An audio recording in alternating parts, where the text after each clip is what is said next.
आज की जो सच्ची घटना का ताल्लुक है दोस्तों, वो उत्तर प्रदेश के एक ज़िला गाज़ियाबाद से है, जहाँ की एक कॉलोनी लगती है जिसका नाम है आदर्श नगर कॉलोनी। और दरअसल यहाँ की एक शादीशुदा महिला जिसकी उम्र अभी लगभग 30 साल के आसपास थी, वो नज़दीकी पुलिस स्टेशन में जाती है घबराई हुई और पुलिस वालों से कहती है कि सर, मेरा भांजा जिसकी उम्र अभी सिर्फ 20 साल के आसपास है, वो घर से गायब है, लापता है। उसको सभी जगह पर तलाश करने की कोशिश की गई, लेकिन वो कहीं भी मुझे नहीं मिला, इसलिए मुझे आपकी मदद के लिए आना पड़ा। मुझे घबराहट हो रही है, मुझे बेचैनी हो रही है कि आखिरकार मैं करूं तो क्या करूं। अब देखिए, ये पुलिस स्टेशन में रिपोर्ट लिखवाने आ तो जाती है, लेकिन पुलिस वाले शुरुआत में इस केस को गंभीरता से नहीं लेते। उन्हें लगता है लड़का है, नॉर्मली चले जाते हैं, आ जाएगा। लेकिन जब बार बार वो महिला रोती बिलखती हुई पहुंच रही थी, अपने भांजे को इतना सीरियस ले रही थी, तब पुलिस को डाउट हुआ कि कुछ तो बात ज़रूर है और इसकी मदद करनी चाहिए। बस यही सोचकर फिर पुलिस जब मामले को गंभीरता से लेती है, तब मुकदमा दर्ज किया जाता है और उसके बाद लड़के की तलाशी जो है वो तलाश शुरू कर दी जाती है, जिसकी उम्र 20 साल थी और नाम उसका अक्षय प्रजापति था। अब दरअसल अक्षय प्रजापति को आसपास के हर एक ठिकाने पर पुलिस ढूंढती है। उसके दुश्मनों से लेकर दोस्तों तक सभी से पूछताछ की जाती है, लेकिन उसका कहीं भी कुछ पता नहीं चल पा रहा था पुलिस को। कोई भी सुराग पुलिस को अब तक नहीं मिला था। कई घंटे बीत चुके थे और लगभग कई घंटे बीत जाने के बाद पुलिस को लगता है कि ये महिला बार बार थाने आ रही है, लेकिन जो इसका पति है वो आखिरकार कहाँ है? वो इसके साथ रिपोर्ट लिखवाने क्यों नहीं आया? आखिर माजरा क्या है? पुलिस को जब शक हुआ तो यही पता करने के लिए उस महिला के पति से पूछताछ करने की कोशिश की जाती है कि भांजा तो वो तुम्हारा ही लगता है, मगर तुम्हें उसकी ज़रा भी कोई फिक्र नहीं है। क्या वो बस तुम्हारी पत्नी का ही भांजा है? तब उसका पति पुलिस को कुछ ऐसी बातें बताता है, कुछ ऐसा शेयर करता है, कुछ ऐसी सच्चाई बताता है, जिसे सुनने के बाद पुलिस की शक की सुइयां यहीं से घूमनी शुरू हो जाती हैं। यानी पुलिस उस व्यक्ति से, जिसका नाम मिलाल प्रजापति था, जिसकी उम्र लगभग 46 साल के आसपास थी, कुल मिलाकर पति और पत्नी में 16 साल का डिफरेंस था, अंतर था, और दोनों की उम्र का अंतर देखकर साफ जाहिर हो रहा था कि ये जो महिला है वो बेहद खूबसूरत है, दिखने में भी अच्छी है, लेकिन उसका जो पति है वो पूरी तरह से मुरझाया हुआ है, सेहत अच्छी नहीं है, वो उसके हिसाब से देखने में ज़्यादा ख़ास नहीं है। तो बस यही सोचकर पुलिस जब उससे सख्ती से पूछती है कि आखिर बात क्या है, जो कुछ भी है हमें सच सच बता दो, नहीं तो फिर पुलिस का तरीका तुम्हें शायद मालूम ही होगा, वरना हमें अपना लहजा इख्तियार करना पड़ेगा। अब देखिए, जब पुलिस उससे अपने तरीके से पूछताछ करती है, तब जाकर वो एक चौंकाने वाला खुलासा करता है और वो कहता है कि मैं उत्तर प्रदेश के ज़िला संभल का रहने वाला हूँ। मैं अपनी पत्नी के साथ यहाँ गाज़ियाबाद में कुछ रोज़ी रोटी कमाने के लिए आया हुआ था। मैं एक रिक्शा चालक हूँ साहब, और साथ ही मेरे 4 बच्चे भी हैं, लेकिन मेरी जो पत्नी है वो स्वभाव की ठीक नहीं है, बदचलन है।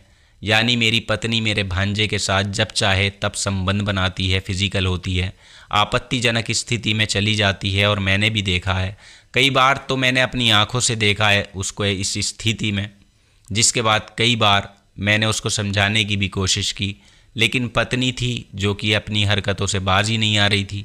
अब देखिए, जब इस तरह की बात वो पुलिस को बताता है तो पुलिस उससे कहती है कि अगर ऐसी बात थी तो तुमने पहले ही पुलिस में आकर इसकी रिपोर्ट दर्ज क्यों नहीं कराई, तुमने छुपाया क्यों? तब वो बताता है कि साहब, हर बार उसकी पत्नी ही उसे ऐसा करने से रोक दिया करती थी, अपने भांजे का हवाला देते हुए उसे वो शांत करा दिया करती थी, और इसी वजह से वो किसी को भी सच्चाई बताने में कामयाब नहीं हो रहा था। लेकिन जब 20 जनवरी 2023 को कुछ ऐसा हुआ जो उसके पति ने कभी सपने में भी नहीं सोचा था। होता ये है कि दरअसल जब रिक्शा चलाकर वो 20 जनवरी को अचानक से अपने घर के अंदर दाखिल होता है, तब वो देखता है कि उसकी जो छोटी बेटी है वो गर्म चाय से पूरी तरह से झुलस चुकी है, यानी जल चुकी है। ज़ोर ज़ोर से वो चिल्ला रही थी, रो रही थी, जिसको देखकर वो फ़ौरन अपनी बच्ची को पहले कपड़े से साफ़ करता है और देखता है कि बेटी के शरीर में चाय के गिरने से फफोले पड़ चुके हैं, छाले हो गए हैं, मगर पत्नी घर में ही मौजूद थी अंदर कमरे में, जिसको अपनी बेटी का पता ही नहीं था। उसको कुछ खबर नहीं थी कि बाहर क्या हो रहा है उसकी बेटी के साथ। उसे चोट लग गई है और उसकी वजह ये थी कि वो अपने भांजे के साथ आपत्तिजनक हालत में थी। उस टाइम बड़े ही आराम से कमरे के अंदर उसके साथ वो संबंध बना रही थी। उसको मिलाल प्रजापति ने अपनी आंखों से देख लिया। हालांकि उस दिन तो उसने अपनी पत्नी को कुछ नहीं कहा, क्योंकि उसकी बेटी की हालत बहुत गंभीर थी। इसलिए वो वहाँ से चुपचाप चला जाता है, अपनी बेटी को लेता है, उठाता है और पास के ही एक अस्पताल में लेकर फ़ौरन उसे जाता है, और जहाँ पीछे पीछे उसकी पत्नी भी वहीं आ जाती है। अब पत्नी बच्चों के साथ उसी जगह हॉस्पिटल में मौजूद थी जहाँ मामा अपने भांजे से फ़ोन करके कहता है कि तुम्हारी यहाँ पर सख्त ज़रूरत है, तुम्हें यहाँ अस्पताल में आना होगा। बस 21 जनवरी 2023 को भांजा घर पर आता है और घर आने के बाद जब ये दोनों आपस में बातचीत करते हैं, बातचीत का सिलसिला जब चल रहा था तो बीच बीच में बार बार वो उसे एक ही बात कह रहा था कि तुम मेरी पत्नी के साथ ऐसा क्यों कर रहे हो, मुझे क्यों बदनाम कर रहे हो, क्यों हमारे रिश्ते में कड़वाहट पैदा कर रहे हो, क्यों तुमने इतने अच्छे रिश्ते को तार तार कर दिया। एक पति पत्नी का रिश्ता अहमियत रखता है। मगर एक तरफ भांजा था कि अपने मामा की सुनने को तैयार ही नहीं था, क्योंकि वो खुद मामी के प्यार में पागल हो चुका था। वो अपनी हवस के चलते किसी रिश्ते का कोई ख्याल ही नहीं रख रहा था। बस इसलिए मामा को यहाँ बहुत ज़्यादा गुस्सा आया और इसी गुस्से के साथ वहाँ पड़े हुए एक गंडासे को उठाकर मामा ने अपने भांजे को ज़ोर से मारना शुरू कर दिया और पहले ही वार में उसकी मौत हो गई। और उसके बाद जब मामा को दिखाई दिया कि वो मर चुका है, फिर ऐसे में उसे कुछ समझ नहीं आया। उसने उसकी लाश को ठिकाने लगाने के लिए लगभग उसके शरीर के 20 टुकड़े किए और अलग अलग 4-5 पॉलीथीन के अंदर भरकर अपने ही रिक्शे पर एक गठरी बांध कर और वहाँ से शहर की तरफ वो शहर से दूर निकल पड़ा। आदर्श नगर कॉलोनी का रहने वाला था ये। और ये व्यक्ति जब इंदिरापुरम के फ्लाईओवर के पास पहुंचता है, वहाँ बहुत ज़्यादा कूड़े का ढेर था। तो उसी कूड़े के ढेर के पास जाने के बाद उसने अपने भांजे की लाश के टुकड़ों को वहीं कूड़े में फेंक दिया, पॉलीथीन में। और फेंकने के बाद वहाँ से वो अपने घर चला आता है। अब देखिए, एक तरफ जहाँ ये महिला शिकायत कर रही थी थाने में, तो उसी दौरान कुछ ही घंटों बाद इंदिरापुरम के ओवर ब्रिज से लोगों को पहले ही पुलिस को सूचना मिल जाती है लोगों के द्वारा कि यहाँ पर लाश के कुछ टुकड़े पड़े हुए हैं। अब जिसको कब्जे में लेकर पुलिस ने पोस्टमार्टम के लिए भेज दिया। लेकिन जिसकी रिपोर्ट से ये पता चलता है कि ये टुकड़े किसी और के नहीं हैं बल्कि उसी लड़के के थे जिसका नाम अक्षय था, जो उस महिला का भांजा था, नौजवान लड़का था जिसको उसके ही मामा ने मारकर कूड़े के ढेर पर फेंका था।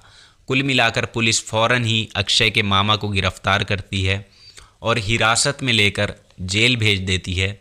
और देखिए, जो इसकी पत्नी थी उसका हालांकि अक्षय को मारने में कोई हाथ नहीं था और उसको छोड़ दिया गया, मगर जब पति की तरफ से उस पर कोई मुकदमा दर्ज नहीं कराया गया तो फ़िलहाल उस पर कोई कानूनी कार्रवाई नहीं की जाएगी। ये जो थे ये अंदर की रिपोर्ट्स थी।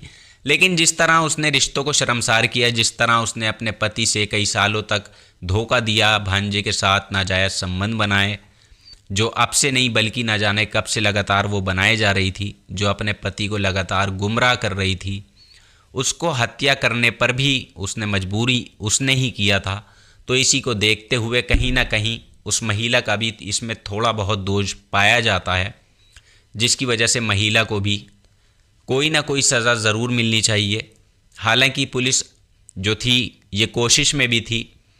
तो दोस्तों, इस केस को लेकर आपकी क्या राय है कि औरत को सज़ा होनी चाहिए या नहीं होनी चाहिए? नीचे कमेंट बॉक्स में ज़रूर बताइएगा, क्योंकि आपकी राय सबके लिए बहुत ज़्यादा ज़रूरी है, बेशकीमती राय है। तो अपनी अपनी राय का इजहार ज़रूर करें और नया चैनल है, चैनल को सब्सक्राइब कर लीजिएगा। और अगर आप देखिए, अगर आपके पास कोई क्राइम की घटना है तो आप उसे हमारे साथ शेयर कर सकते हैं, कमेंट बॉक्स में लिख सकते हैं। और इसके अलावा मैं एक बात और बताता चलूँ आपको, मैंने आपको बता ही दिया नया चैनल है, और इस घटना से या इस कहानी को सुनाकर किसी को परेशान करना नहीं है, किसी का दिल दुखाना नहीं है, बल्कि समय समय पर आपको जागरूक करना है। और दूसरी बात ये कि दोस्तों, अवैध संबंधों के चलते कई केस ऐसे आते हैं जो सिर्फ अवैध संबंधों की वजह से ही उनका कत्ल किया जाता है। उनमें जो क्राइम होता है वो सिर्फ इसी बिना पर होता है कि किसी का किसी के साथ चक्कर था तो किसी का किसी के साथ था। तो यहाँ पर बहुत ज़्यादा सतर्क रहने की ज़रूरत है और इंसान को हर चीज़ देखभाल कर करनी चाहिए, चाहे शादी हो या कोई भी रिश्ता वो बनाना चाह रहा हो, किसी के टच में भी आना चाह रहा हो। तो आज का जो दौर है दोस्तों, आप सभी लोग जानते हैं, सोशल मीडिया का ज़माना है और जो हो रहा है वो सब आपके सामने है, किस तरह के क्राइम आजकल चल रहे हैं और हमारे देश भारत में क्राइम रेट जो है वो कितना बढ़ता जा रहा है। यानी कि सालाना इसमें बढ़ोतरी हो रही है और कत्ल भी हो रहे हैं, रेप भी हो रहे हैं, और जो ज़्यादातर मामले जो सामने आते हैं वो अवैध संबंध के ही आते हैं। इस कहानी को लेकर आपकी जो भी राय हो नीचे कमेंट बॉक्स में ज़रूर लिखिएगा। जल्दी ही मुलाकात होगी आपसे किसी नई सच्ची घटना में। तब तक आप अपना ख्याल रखें, अपनों का ख्याल रखें। जय हिंद।